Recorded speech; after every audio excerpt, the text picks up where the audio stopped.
Un encuentro con su palabra, porque secase la hierba, marchitase la flor, mas la palabra de Dios permanece para siempre. Con ustedes, el doctor José Ricardo Arias Quintero.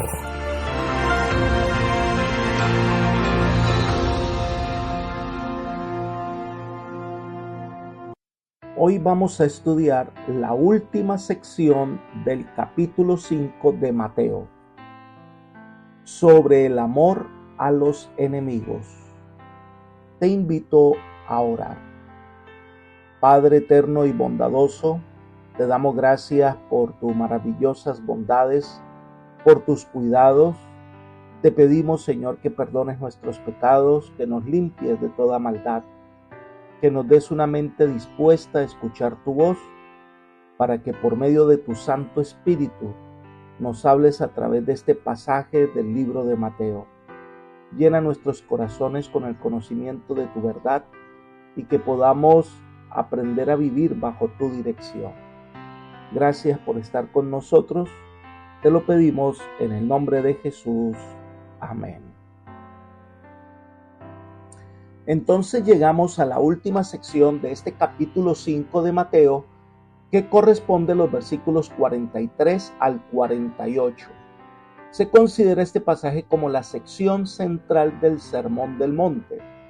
Berkeley comenta: es indudablemente cierto que no hay ningún otro pasaje en el Nuevo Testamento que contenga una expresión tan concentrada de la ética cristiana de las relaciones personales.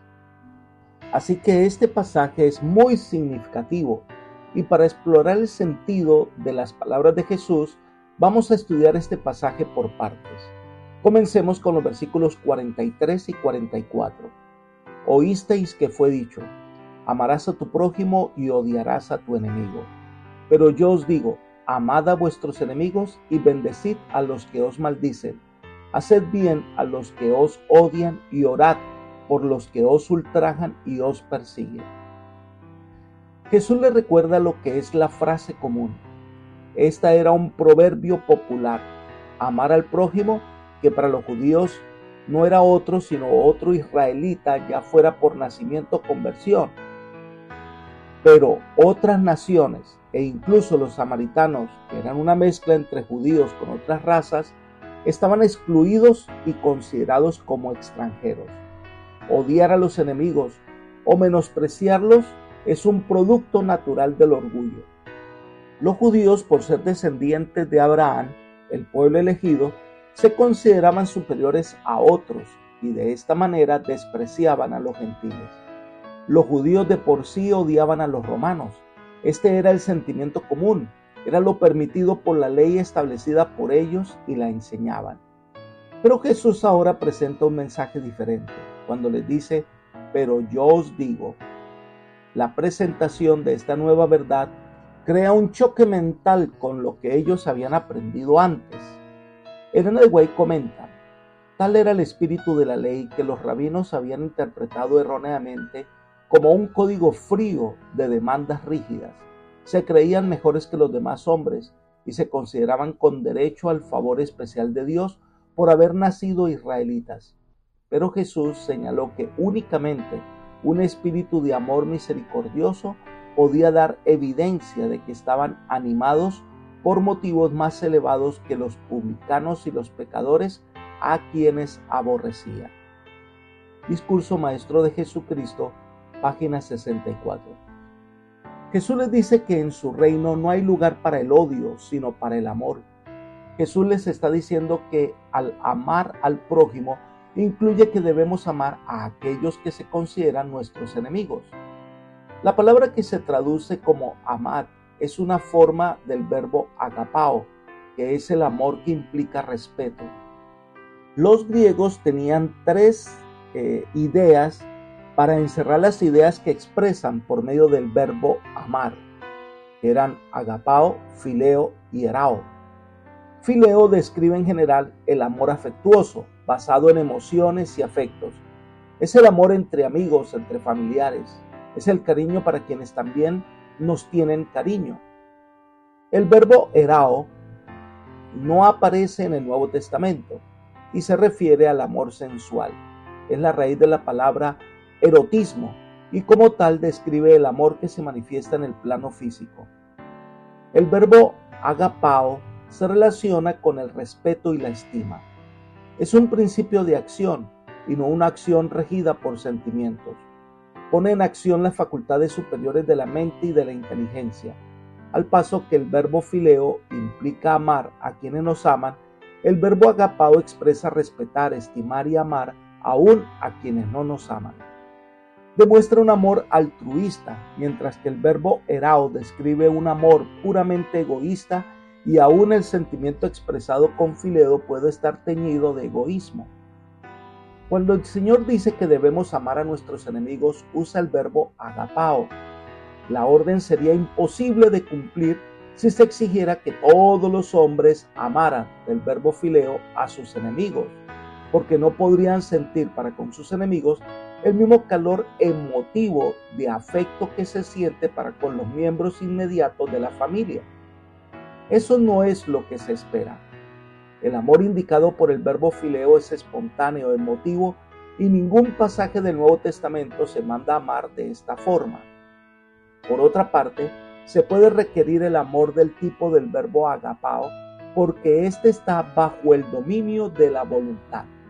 Amar, en el sentido del verbo agapao, a los enemigos más acérrimos es tratarlos con respeto y cortesía y considerarlos así como Dios los considera. Debemos notar que este mandamiento es solo posible para un cristiano. Solo la gracia de Jesucristo puede capacitar a una persona para tener esta inconquistable benevolencia y esta buena voluntad invencible en sus relaciones personales con otros. Solo cuando Cristo vive en nuestros corazones llega a morir la amargura y brota este amor a la vida.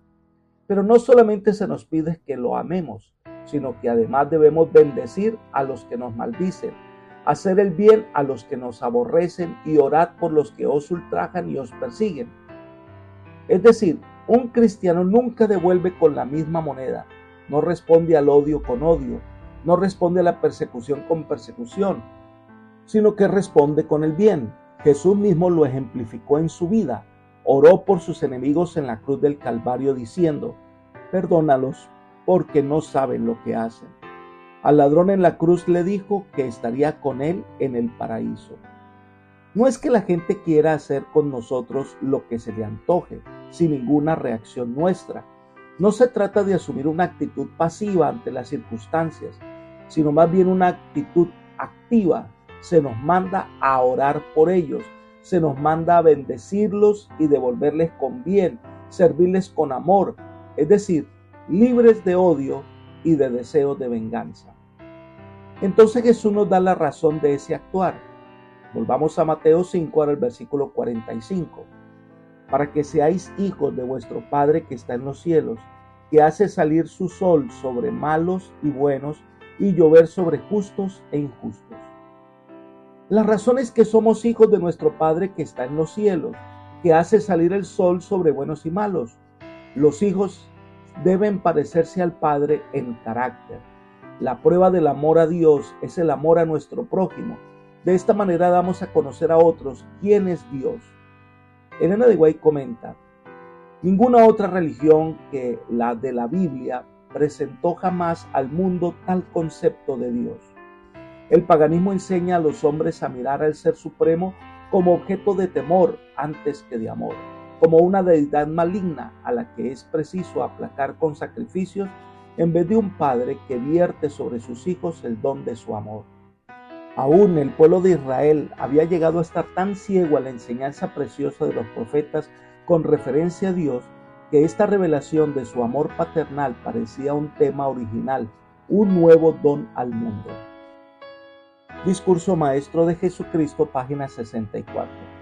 Así que ilustra de una manera especial que Dios envía sus bendiciones sin distinción.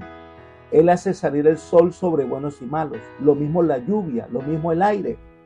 Mediante esta obvia ilustración tomada de la naturaleza, Jesús desaprueba el error popular judío de que Dios concede sus bendiciones a sus santos y las niega a los pecadores. Los judíos atribuían a Dios el mismo espíritu de odio para con los pecadores y los que no eran judíos que ellos mismos sentían. Pero aquí el Señor, que es el Creador, sirve incluso a aquellos que le odian y ordena al sol y a la lluvia que cumplan su tarea sobre buenos y malos. Dios es amor. Elena de White enfatiza lo siguiente en el mismo libro, la página 65. No es que por un poder inherente, por lo cual año tras año produce la tierra sus frutos y sigue en su derrotero alrededor del sol. La mano de Dios guía a los planetas y los mantiene en posición en su marcha ordenada a través de los cielos. Es su poder el que hace que el verano y el invierno, el tiempo de sembrar y de recoger, el día y la noche se sigan uno a otro en sucesión regular. Es por su palabra como florece la vegetación y como aparecen las hojas y las flores llenas de lozanía. Todo lo bueno que tenemos, cada rayo de sol y cada lluvia, cada bocado de alimento, cada momento de la vida, es un regalo de amor. Así que el sol sale por orden del Señor. Él no se gobierna solo. Y ese sol sirve a todos los hombres, porque sin su intervención la vida humana no existiría. Este es el sentir de los hijos de Dios. Servimos al prójimo, así éste no nos aprecie, así éste nos odie, porque hemos sido llamados a revelar el amor de Dios a la humanidad. Pero el Señor nos lleva a la reflexión, versículos 46 y 47 de Mateo 5. Si amáis a los que os aman, ¿qué recompensa tendréis?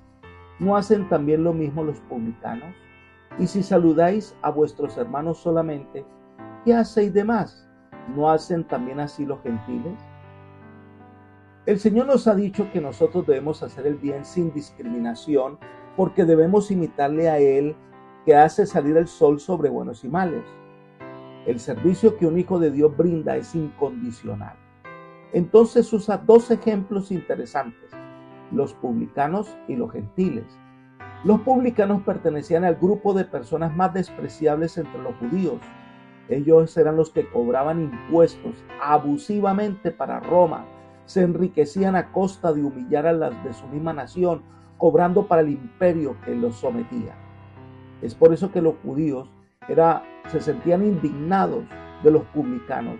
No se les permitía ir al templo ni a la sinagoga, ni a él, ni a sus hijos, ni a su esposa. Eran considerados seres despreciables. Por otro lado están los gentiles. En la Biblia los gentiles, o Goyim, son las personas que no son judías.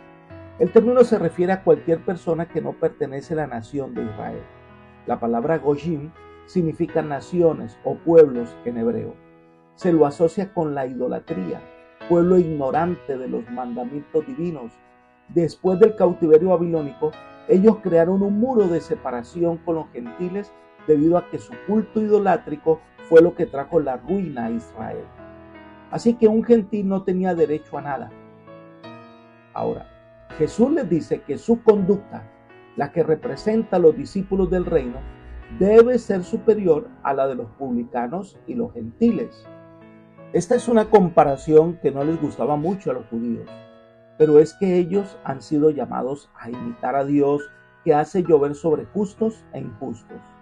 En lo que tiene que ver con amar, si amamos solo a los que nos aman, pues ¿cuál es la diferencia entre un judío y un publicano? Están haciendo lo mismo. Si los judíos tratan solo judíos y los publicanos tratan y aman entre ellos, ¿por qué si un judío no ama a un publicano y un publicano no ama a un judío, ni siquiera son amigos? En ese aspecto, pues son iguales.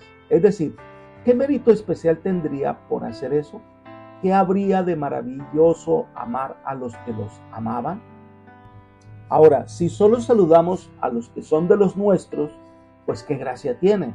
Recordemos que el saludo universal del cercano oriente era Shalom o Salam, que significa paz, y expresa el deseo de que aquel a quien se dirige la salutación pueda gozar de toda bendición espiritual y material. Si solo saludamos a los de nuestra raza, lo mismo hacen los gentiles. No hay nada meritorio ni digno de mención especial en hacer lo que todo el mundo hace.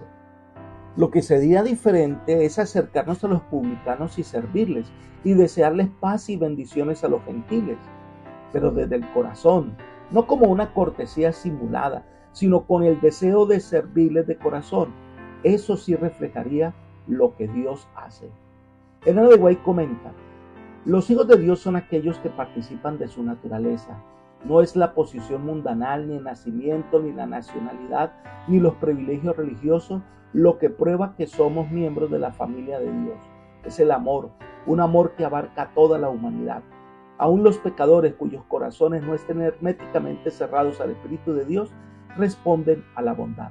Así como pueden responder al odio con el odio, también corresponderán al amor con el amor. Solamente el Espíritu de Dios devuelve el amor por odio. El ser bondadoso con los ingratos y los malos, el hacer lo bueno sin esperar recompensa, es la insignia de la realeza del cielo, la señal segura mediante la cual los hijos del Altísimo revelan su elevada vocación. Discurso Maestro de Jesucristo, página 65. Esto es lo que marca la diferencia, porque servir a los que amamos, pues qué gracia tiene, o respetamos a quienes nos respetan, pues qué recompensa tiene. Para servir a quienes nos odian, respetar a quien busca hacernos daño, tratar con cortesía a aquel que siempre nos mira mal, eso es diferente, y eso lo puede hacer alguien que tiene a Cristo en el corazón. Y esa es la base para uno de los versículos más desafiantes para aquellos que se convierten en discípulos de Cristo y se aferran de la mano del Señor para estar en su reino para siempre. El capítulo 5 de Mateo termina con el versículo más desafiante de todo el capítulo, el versículo 48.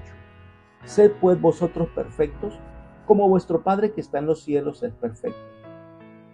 Con estas palabras Cristo comienza la conclusión que debe sacarse de las 6 ilustraciones de la aplicación más excelsa y espiritual de la ley del reino de los cielos que se ha presentado en los versículos 21 al 47, aunque probablemente la idea de Mateo capítulo 5, versículo 48, está más ligada con el contenido de lo que acabamos de leer, de amar, respetar y servir a nuestros enemigos.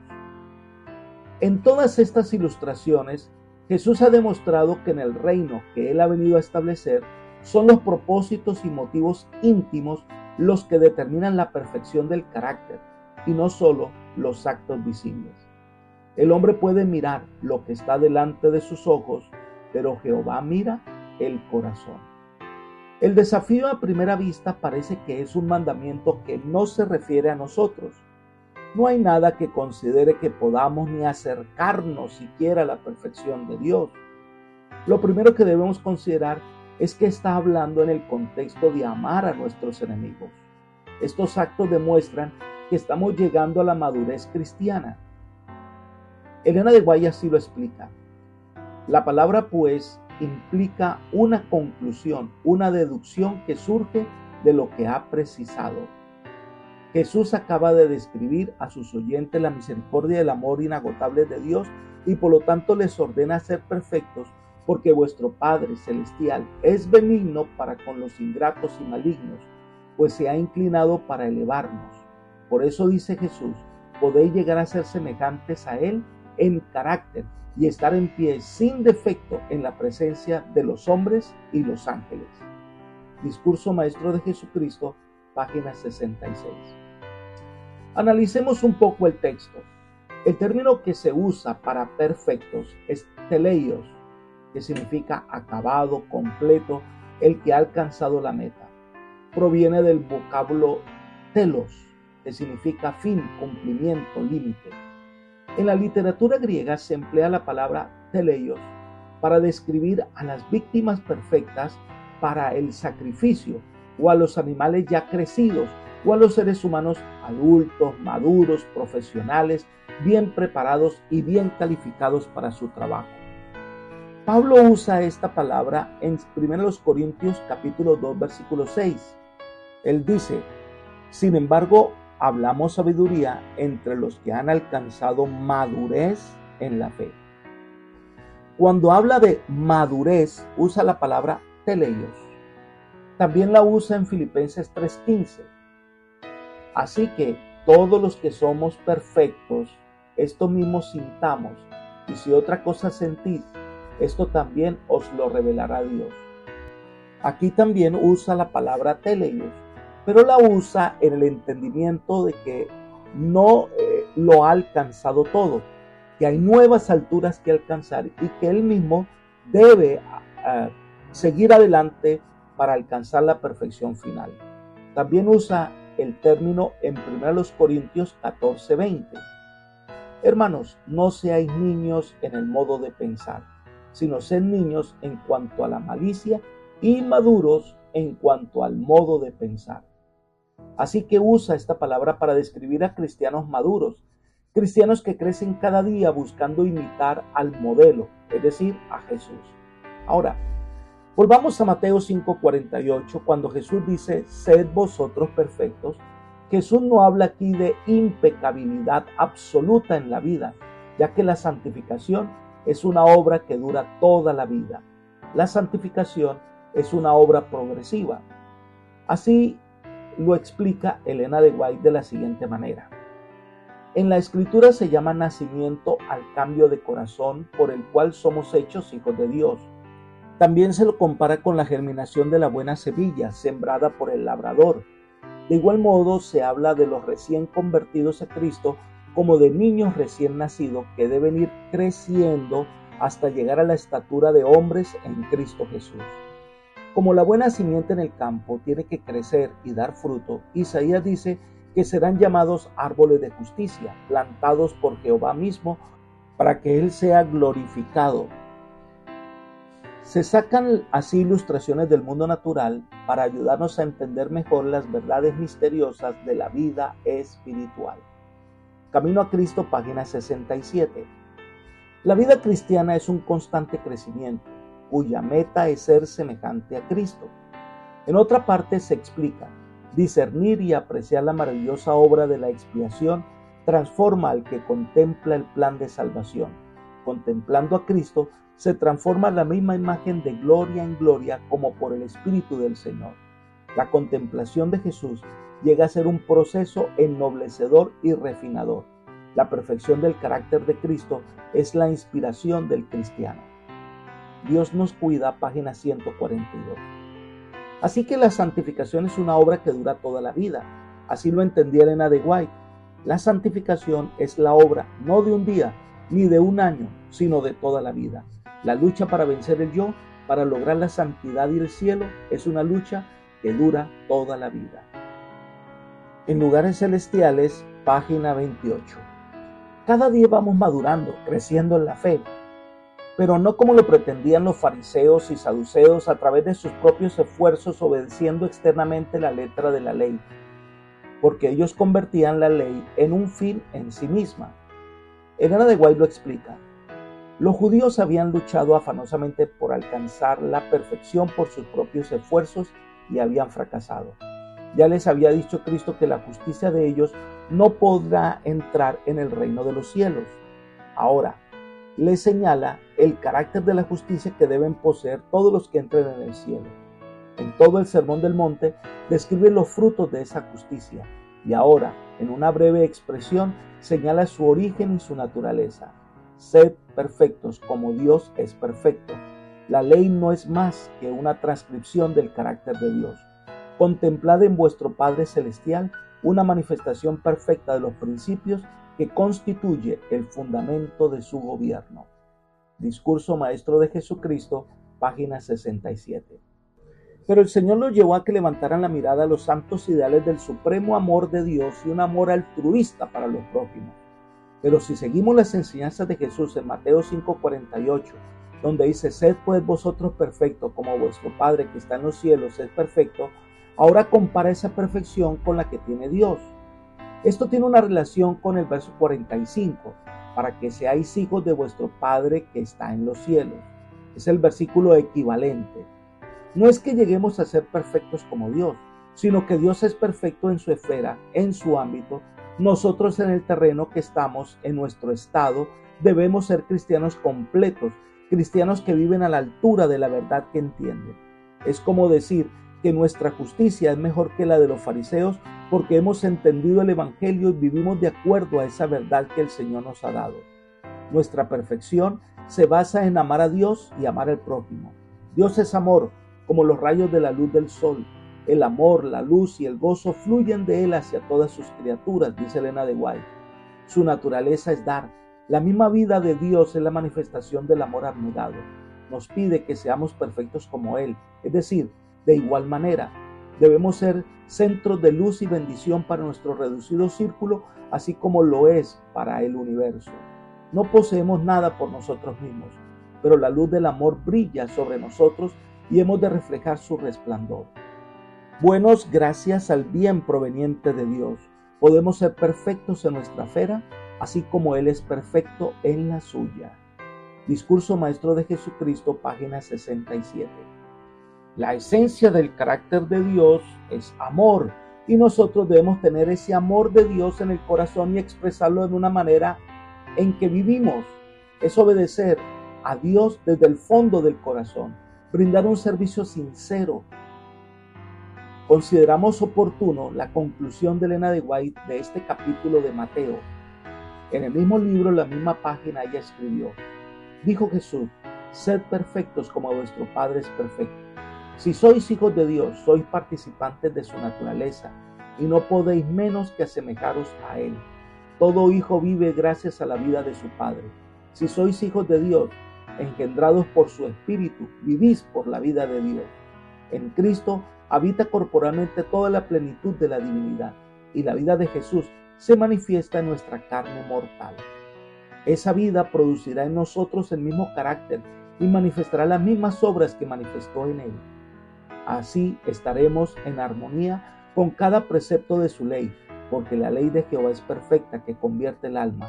Mediante el amor, la justicia de la ley se cumplirá en nosotros, que no andamos conforme a la carne, sino conforme al Espíritu. Así que somos llamados a ser perfectos en amor, en el amor que le brindamos a Dios y el amor que le brindamos a nuestro prójimo. Esta es la obra que el Espíritu de Dios hará en nosotros y que durará toda la vida. Apreciado amigo y hermano, hoy hemos estudiado de manera especial en que Dios desea que nosotros seamos hijos del reino y que vivamos de acuerdo a esos principios. Dios quiere que seamos felices sirviendo a los demás. Hoy ese ofrecimiento es el mismo. Solo aquellos que reconocen su necesidad de perdón, de salvación, que se entregan al Señor de corazón, reciben estas bendiciones del cielo por herencia. Hoy es el día de venir a Jesús como estás, porque solo Él te puede dar verdadero descanso, paz y salvación. Que el Señor te bendiga y te guarde y te guíe por sendas de paz. Es mi oración por ti. Amén.